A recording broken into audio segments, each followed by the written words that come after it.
Certaines églises prétendent croire en la Bible, mais leur interprétation est toujours filtrée par les traditions qu'elles ont elles-mêmes établies.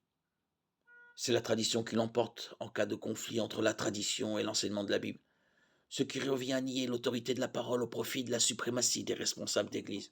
Sur l'essentiel, la Bible est très claire.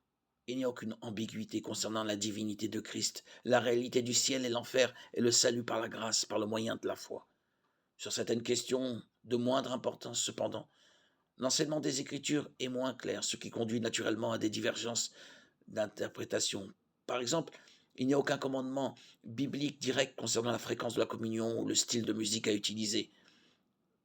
Des chrétiens honnêtes et sincères peuvent avoir des interprétations divergentes des passages concernant ces questions secondaires.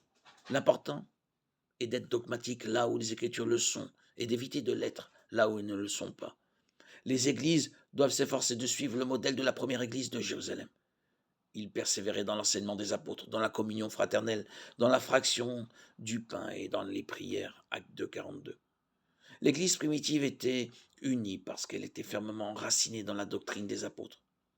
L'Église sera de nouveau unie quand nous reviendrons à la doctrine des apôtres et renoncerons aux autres doctrines, modes qui se sont insinuées parmi nous.